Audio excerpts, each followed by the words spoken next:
Operation सिंदूर के दौरान भारत और पाकिस्तान के बीच करीब 4 दिन तक सीमित युद्ध चला। इस युद्ध के दौरान चीन और तुर्की के हथियारों की पोल खुल गई। तुर्की खुद को ड्रोन सुपर पावर मानता है, लेकिन उसके ये शिकारी खुद ही भारतीय हवाई कवच के शिकार हो गए। इससे तुर्की बौखलाया हुआ है। हाल ही में तुर्की के राष्ट्रपति रेसेप तैयप एर्दोगन, पाकिस्तान के पीएम शहबाज शरीफ और अजरबैजान के राष्ट्रपति इल्हाम अलीयव की एक बैठक हुई। इसमें इस करारी शिकस्त के बाद आगे की रणनीति बनाई गई।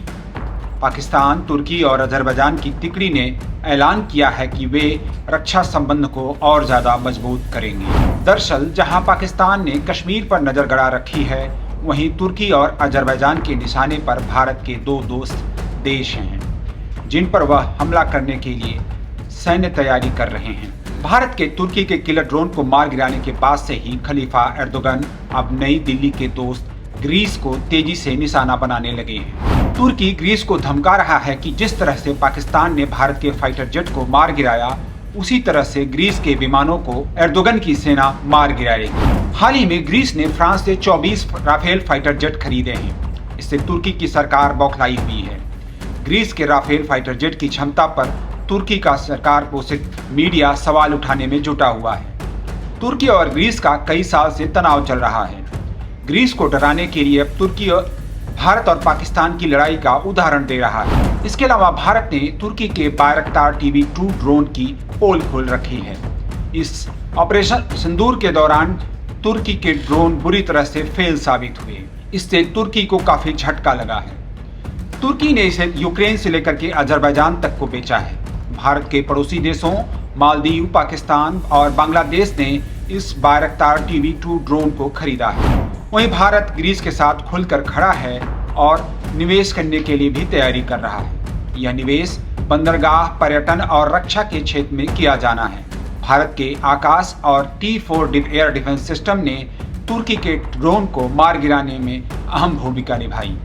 अब तुर्की को डर सता रहा है कि भारत ग्रीस को हथियारों से पाट सकता है। यही नहीं, भारत का तुर्की के विरोधी साइप्रस और आर्मेनिया के साथ भी रक्षा रिश्ते काफी मजबूत हो चुके हैं। भारत ने आर्मेनिया को कई बेहतरीन हथियारों की सप्लाई की है।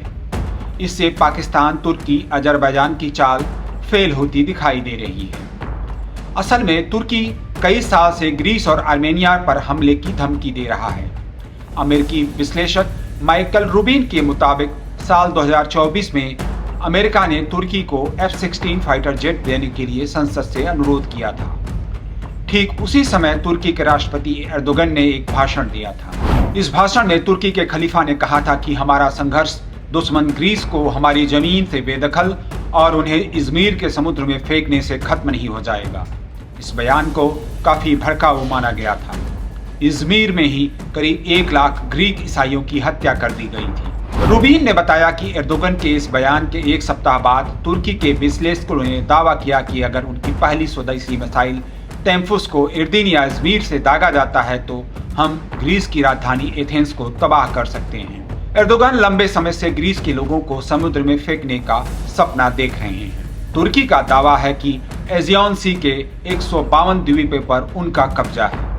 इसे साल 1923 में तुर्की और इटली के बीच हुई एक संधि के बाद ग्रीस को दे दिया गया था। ग्रीस के अलावा तुर्की की नज़र आर्मेनिया पर भी है। तुर्की के पूर्व रक्षा मंत्री हुलूसी अकार ने साल 2024 में अपनी अजरबैजान यात्रा के दौरान आर्मेनिया को धमकी दी थी। तुर्की के नेता ने कहा था कि नगर्नो कराबाख में जो अजरबैजान ने किया है वह हम आर्मेनिया की धरती पर कर सकते हैं। अजरबैजान पर आरोप है कि उसने कराबाख में नरसंहार किया है। तुर्की की मदद से ही अजरबैजान आर्मेनिया के एक बड़े इलाके पर कब्जा किया हुआ है। भारत ने तुर्की और अजरबैजान की इस कुटिल चाल को फेल करने के लिए आर्मेनिया को पिनाका रॉकेट सिस्टम दिया है और आकाश एयर डिफेंस सिस्टम भी देने जा रहे हैं। तुर्की को अमेरिका ने तब F-16 देने का फैसला किया था जब उसने हामी भरी थी कि ग्रीस के द्वीपों पर उड़ान नहीं भरेगा। इसके बाद एर्दोगन ने धोखा किया और अपने वादे को तोड़ दिया। तुर्की और ग्रीस दोनों ही नाटो के सदस्य देश हैं। माइकल रूबिन कहते हैं कि एर्दोगन की विचारधारा में ही समस्या की जड़ है। एर्दोगन का इरादा तुर्की को इस्लामिक दुनिया का खलीफा बनाने का है।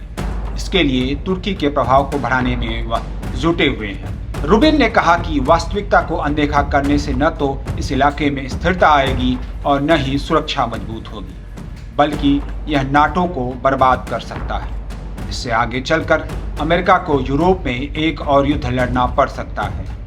एनबीटी ऑनलाइन के लिए मैं हूं